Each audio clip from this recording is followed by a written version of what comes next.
I'm here to celebrate my 3-in-1 chieftaincy. Actually, it's 4 of them, actually. 4-in-1 chieftaincy titles from 4 powerful kingdoms in Yoruba land and also in the northern land. And I'm celebrating the achievement, I'm celebrating the honor, and that is why we are all here today. Well, what do you have to say to the Obas, the KBSCs, for honoring you with those 4 titles? I would say thank you so much. I'm honored. I feel blessed. I feel proud, and it's just an encouragement for me to do more. I'm being honored because of what I do for women. I'm a person that supports women empowerment, women upliftment, and that is why everything I'm getting today is all about Yeyeluwa, Yeyetuwa, Alatushe. It's more of women supporting women uplifting women. So I will continue doing what I'm doing. And I say thank you to the Obas. I appreciate you. I love you. And I will forever be loyal to the kingdom. What do you have to say to people who look up to you? Well, I would say keep doing what you're doing. You don't know who is watching you. We don't know who is looking at you. And the sky is your limit. What should we expect today? A lot of fun, a lot of food, a lot of drinks, a lot of dancing, and so much catching up. You look so beautiful. Thank you so much. Your word of advice to young Nigerian ladies? Keep working hard, put your heads up, have mentors, have good mentors, and don't feel too proud. Always pay your dues and keep pushing. You don't have to sleep around to be who you want to be. You can just work hard and you'll be too happy for you. Now today, Governor of Lagos, His Excellency, our own Papa Gide, thank you very much. I need to say this. You is a kind-hearted person, very educated, exposed, intelligent, brilliant, amiable, inspirational, motivational, cool, calm, gentle. Welcome and welcome once again. Distinguished ladies and gentlemen, any moment from now, we have the arrival of the celebrant. I'm pleased. I want to claim indulgence. When the celebrant is here, we all rise to acknowledge our arrival. So she'll take a seat and we'll now start the program officially with the spiritual way. That is to say, we'll start with prayers. Once again, we appreciate everybody for being here. Thank you for taking your time to be here. But I assure you, what we do is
Please, ladies and gentlemen, we are waiting for the sergeant in the next couple of minutes.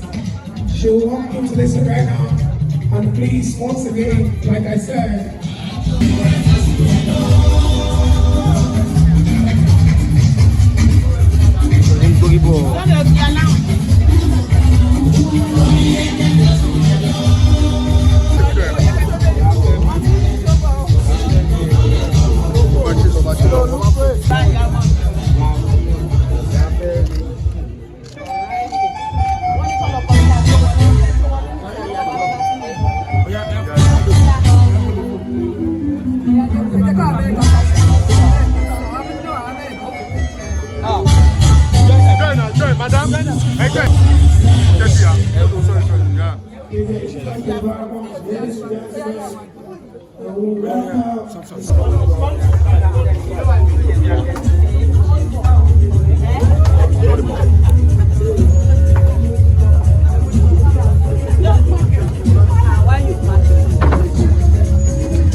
His Royal Highness, Davies, your father there.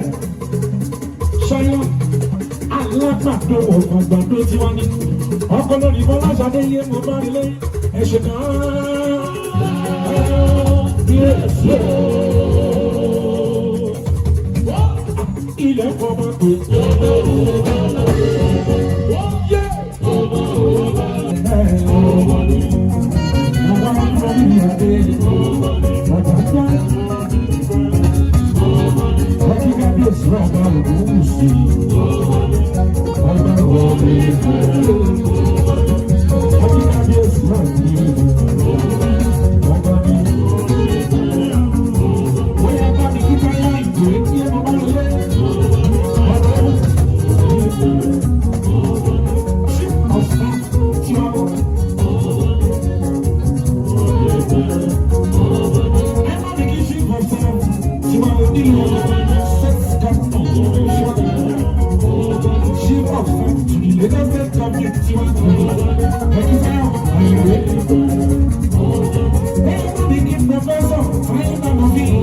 Professor Alex McGregor ẹ já sọ pé kábíyèsí o kábíyèsí ẹ káàbọ̀ síbí bẹ́ẹ̀ kẹ́ elaborate ọ̀dọ́ olókun. The last one we did was at the beach, but I promise us next one will. Tiwa ní àfikún ṣe òun bẹ nísìnyí bẹ́ẹ̀ ni yóò sì máa rí ní ìgbà gbogbo ayé àìnípẹ̀kun.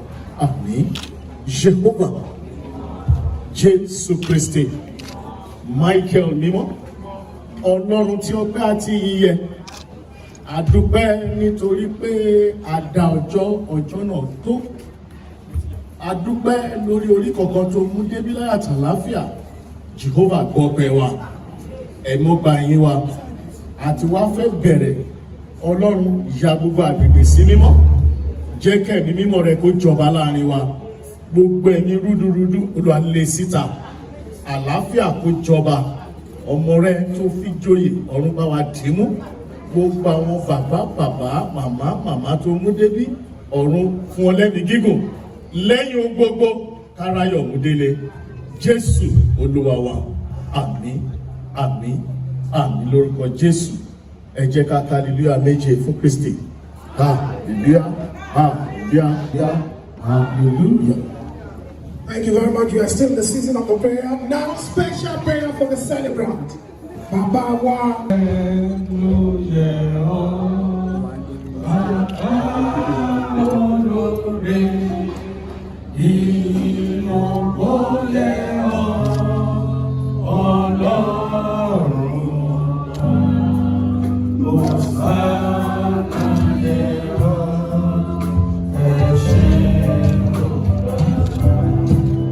Nígbà tí Ísírẹ́lì jáde kúrò ní Íjíbítì, tí ará ilé Jákọ́bù kúrò nínú àjèjì ènìyàn, Júdà níbi mímọ́ rẹ̀. Ísírẹ́lì ní ìjọba rẹ̀, òkun ni ó sì sàn. Jọ́dánì ń padà sẹ́yìn. Àwọn òkè ńlá fò bí àgbò àti àwọn òkè kéékèèké bí ọ̀dọ́ àgùntàn. Oníkìló ṣe ọwọ́ ọkùnrin tí wọ́n fi ń sá. Ìwọ̀n Jọ́dánì tó fi ń padà sẹ́yìn. Ẹrù kéékèèké ìtẹ́jú fò bí àgùntàn. Ní wá rírì ìwọ ilẹ̀ Ọlámídé ta bá rí ogun tó fẹ́ dó tí ọ̀tà tó dó irú ogun náà ká má rí mọ́. Èyí tó ń ṣe lónìí kò ní jẹ́ àṣemu, ọkàn yà balẹ̀. Fún gbogbo ọkàn tó wá ẹ ó rere délé. Fún gbogbo ọkàn tó wà lọ́nà wọn débi láyọ̀. níparí ohun gbogbo ọdún ìyá ti kẹsẹ̀ sí ọdún náà sàn gbogbo wa ó ti rí bẹ́ẹ̀ lè yí padà ní orúkọ Jésù Kristi náà agbára wa. Praise the Lord.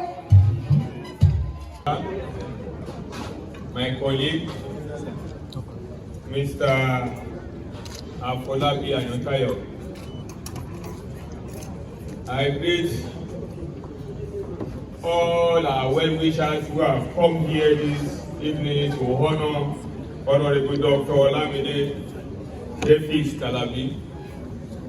Congratulations, Doctor. It is not easy for one to get all of these accolades. I know it is because of what you are doing and people recognize you for what you are doing and they honor you. So today, I'm sure you never knew that you are so important to so many people here. Just yesterday, I was informed of this event and Baba told me that you are a very, very nice and responsible human being. Hence, I am here. I have two functions, 6 functions today, but because of Baba and because of what Baba said about you, I said I have to be here to honor you. So that which you are doing that has earned you this accolade, please don't stop doing it. And I pray to Almighty God that after this, it is going to be a better thing to happen in your life again. Amen. And will not hear about your death in the mighty name of Jesus. Amen. Good things will continue to come towards you and towards your family. To everybody that have come to honor her, so thank you very much. God bless you all. And everybody here present. Well, since the MC asked me to say one or two things about the celebrant, Honorable Dr. Olamide Davies Talabi, I will do my best. I met Dr. Talabi in 2019 in New Jersey at the behest of my principal then, Dr. Talabi.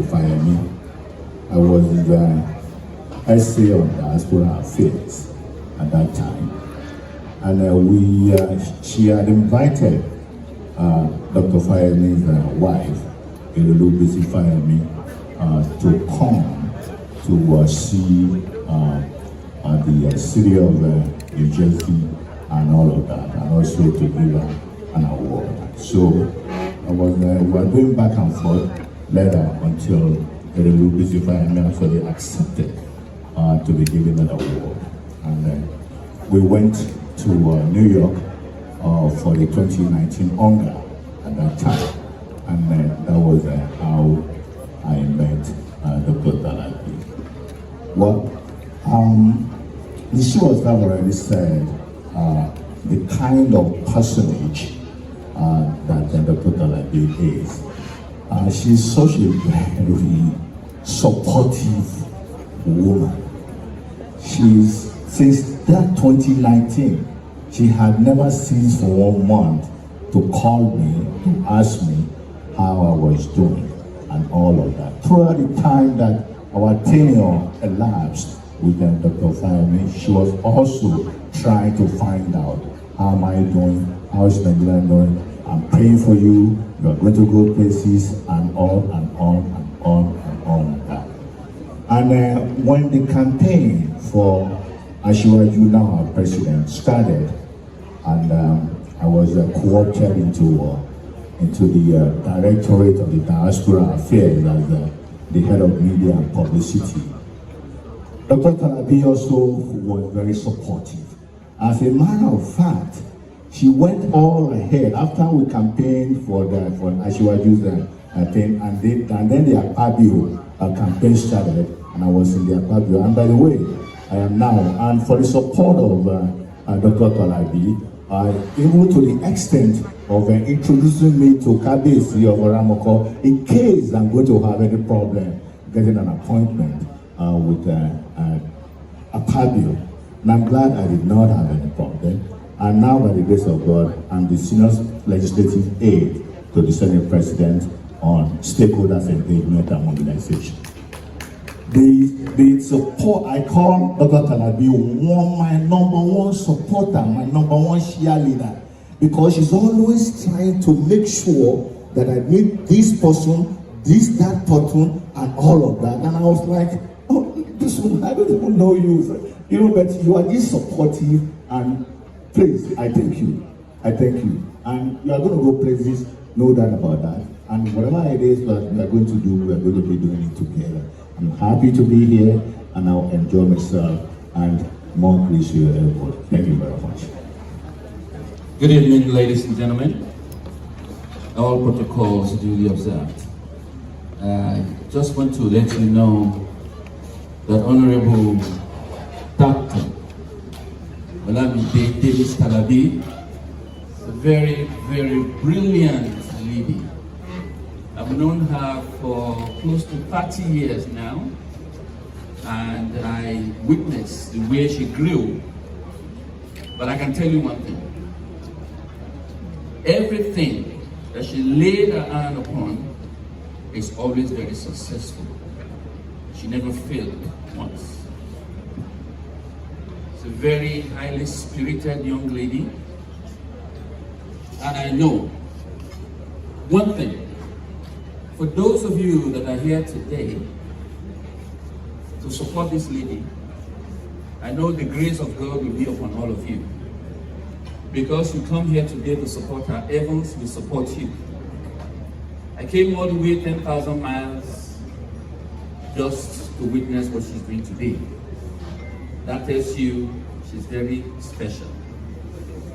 She supported a lot of the Nollywood stars that traveled to America. I did that for a very long time before I retired. And she took it from there, and she did very well. Politically also, every administration that she supported, they won all the elections. I've not seen any governor or any president that she supported that failed. So I know all of you that you are here today, you will never fail in anything that you lay your hand upon. But my special prayer to you is that you go places.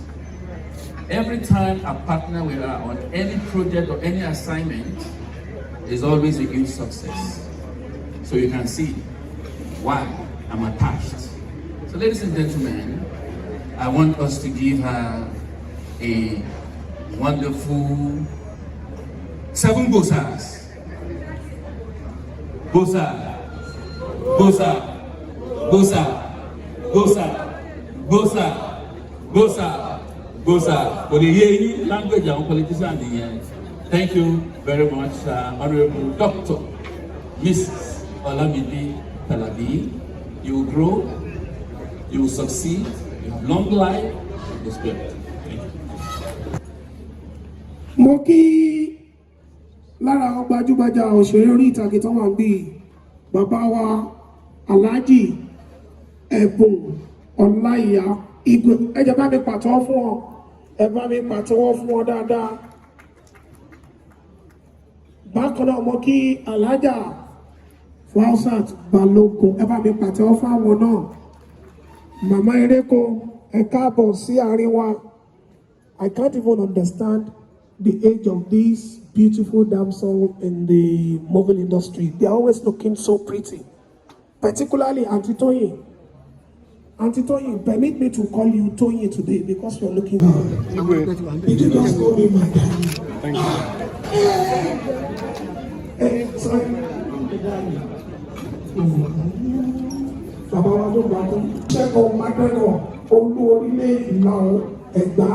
Ìdámọ̀ ní ṣàgbégbó gbà kala ìgbà gbogbo lọ́jọ́ Ẹ̀gbá ń jàre. Kábíyèsí ìyá mi ṣe púpọ̀ lọ́rọ̀ bíi ọmọ wa. From what I've heard and I've read, I've done some wonderful things that we all should be proud of. especially given the fact that most people of our descent, when they leave abroad, they never really want to come back home and do anything, because everybody sits in their comfort zones and forget about home. But there is a lady who has, for some reasons that are extraordinary, have spent some time serving Nigeria, serving her motherland, and stood out as a great example to all women, our young daughters out there in the diaspora, both people that live in the UK, in the United States, and all around the world. Nigerians are everywhere. So when I see someone with her profile, you know, as a monarch, I know God has great plans for Nigeria, because people coming home to do stuff like she's doing, it gives me hope. As I pray for people in my kingdom, I pray for all of you that's sitting out here, that in Yasha Lodmari, Lord, I'm going to go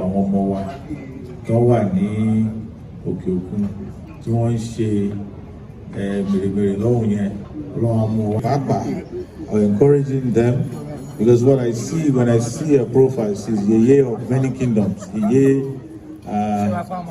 so many kingdoms, and I'm wondering how did she manage to do that? I'm really very impressed, and I say that without reservations. So thank you for your good work. Continue to do good.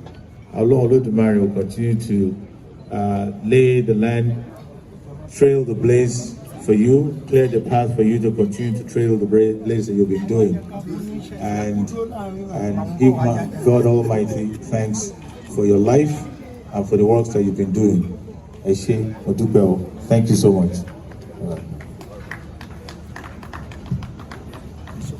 Thank you very much, Kábíyèsí. Àwọn àgbàlagbà Yorùbá kò tó di pé mo sọ̀rọ̀ bẹ́ẹ̀. Mo fi eléyìí kí kókókó là bókúta. Irọ́ ọkú ni wọ́n ń pa mọ́nà kankan ní í ṣe yín. Àṣẹ á jẹ́ kí gbogbo àwọn ọ̀tá yín ó máa ṣẹ́. Àgbọ̀n á jẹ́ kí gbogbo àwọn ọ̀tá yín ó máa gbọ̀n. Lọ́jọ́ tí olódògbòrò bá fojú kan ìyá mọ̀ kó ló ń da tẹnu ẹ̀ lẹ̀. Ọjọ́ táwọn ọ̀tá bá ti rí yín báyìí, wọ́n á máa da tẹnu wọn lẹ̀ ni. Ọmọ kékeré kan kì í gbá ṣọṣọ lójú, ìran àgbàlagbà wọn kì í gbá ṣọṣọ lójú.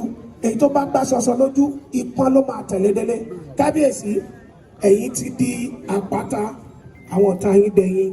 Ẹ̀ tó bá forí sọ yín yóò rú. Kábíyèsí alágbàdo, ẹ̀yin lọ̀rọ̀ kàn orí Kábíyèsí jẹ́ kí n sọ. Bímọ ọ̀rú yẹ, bímọ ọ̀rú yẹ. Bàbá mi ò fẹ́ sọ̀rọ̀ sókè. Ẹjọ́ sọ pé Kábíyèsí o. Pẹ́pẹ́pẹ́pẹ́ fún wa. I as well greet the celebrants of today. Honorable Dr. Olamide Davies Talabi, our Yelua of Abado Kingdom. Although I cannot say much about her, because I knew her recently, but I've been hearing a lot of good things about her, especially in promoting our culture and tradition. Whoever is doing this is always my friend. He's always a good person to me and to all of us, all Yoruba of us. By this, we bestow the chieftaincy title of Yelua of Agbadu on her because of her good gestures and philanthropical activities all over, as we are hearing about her. We learned she was installed with many chieftaincies as well all over Yoruba land.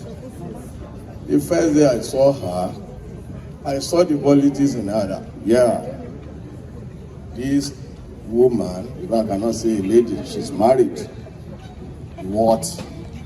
whatever I've been hearing about her, or whatever title we are giving her. We put heads together and bestowed on her, I can say, the most powerful chieftaincy title in womenfolk. That is Yeyeluwa. The first Yeyeluwa was from Ife. The source, very prominent and powerful lady, woman. That is why our Baba the Oni of Ife wife or wives are called Yeyeluwa, Yeyeluwas. It's not just Yeye. You can be Yeye of Ashipa, Yeye of Kineko, and this and that. This stands than any Yeye. Yeyeluwa. Yeyeluwa supersede any Yeye. Yeye this, Yeye that. So this is why she was installed as Yeyeluwa of Agbado. Yeyeluwa of everywhere. So I thank God for you. Thank God for your life. I also thank your husband that gives you this opportunity to be going around freely without any rancor in the family. I also thank your children as well. God will continue to promote you, to enlarge you beyond expectations in all ramifications today and your future endeavors. Thank you all.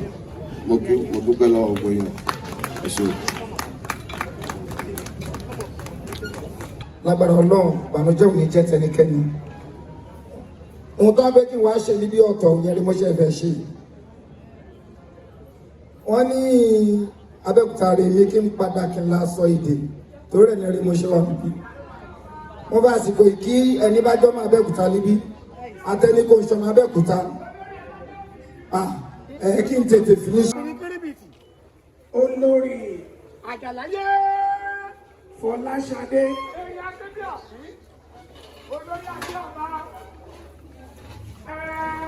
Ìyá wa olórí Fọláṣadé Ashley Ògúnwùsì, ẹ káàbọ̀ sí àárín wa. Ẹ káàbọ̀. Bẹ́ẹ̀ ni mò ń kí ìyá wa Èjìrẹ́ ará Ìṣokùn ẹ̀dùn gbádágá orí igi ọkùnrin bá bí èjì ló wọlé tọ̀ mí, ó wọlé alákìsà sanwó lónígbàṣọ.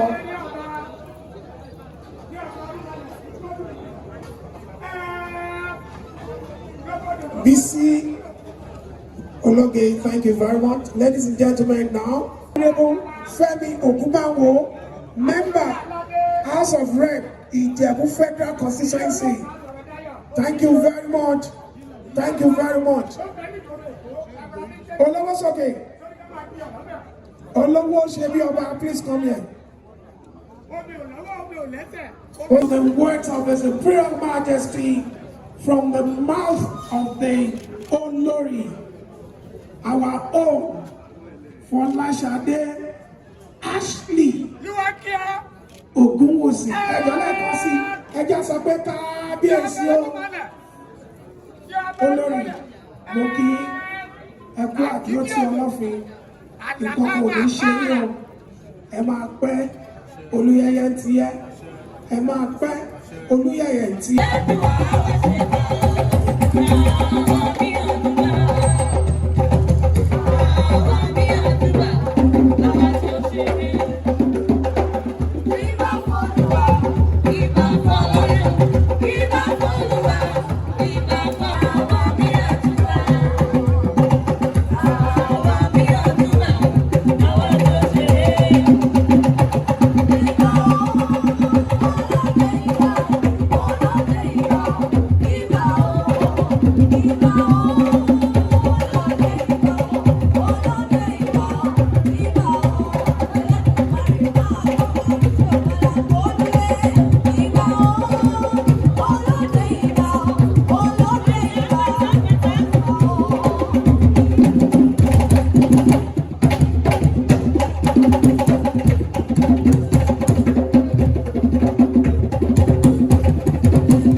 Please, cameraman up. Journalists, let me call journalists. Kindly help us, please. I need to appreciate my personal person. The only beautiful, amiable, amazing, the young, beautiful woman that I know too much. We've always been staying with the microphone together, but she's stepping aside away from the microphone. Now going into business, deeply into business. She's into real estate. She's into buying and selling. She's into automobiles. And she's into traveling. Distinguished ladies and gentlemen, welcome my own personal person, Ambassador Oloye Moro-Ranti Ashabi. Please put your hands together for her. Ashodua, you're welcome. You're welcome. I appreciate you. Moro-Ranti Ashabi, Oloye, I appreciate you so much. As Wale, God bless you. Distinguished ladies and gentlemen, on this note, I want our mommy to relax a little bit before we come to Waki Kulewe. Ira Kalawaki Kuku Majesi. Our dear Futoba $2. Mommy, we appreciate you. You're always looking so elegant and so pretty. Mommy, we appreciate you so much. On behalf of the celebrant, Honorable Dr. Our own Olamide Davies, Talabi, we want to appreciate you for finding time to be here with us. I know too well you have very tight schedule, yet you still have to make it with us. We appreciate you, ma. Mommy, ọjọ́ alẹ́ yìí ìdùnnú ló máa tún máa jẹ́ fún yín. Gbogbo nǹkan tẹ́ fàárọ̀ àti ìrọ̀lẹ́ yín ṣe nífẹ̀ẹ́ kún dànù lọ́jọ́ alẹ́. And I want to thank your daughter that came with you. Mommy, ẹ bá mi dúpẹ́ gidi lọ́wọ́ Olóyè Moro-Ranti Ashabi. She's the one arranging the arranger for me. Kábíyèsí, Olóyè Moro-Ranti Ashabi is the one arranging the arranger for me. But the specialty is she's coming to this very arena. She will dance for just 5 minutes.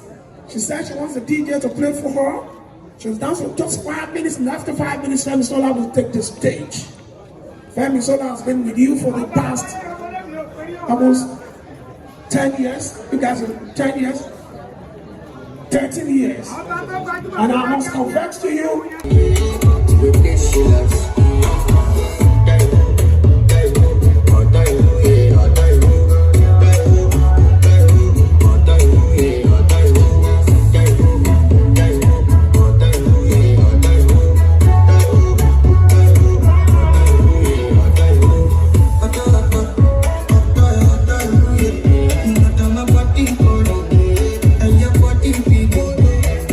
Loving you, they make me forget.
Thank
you.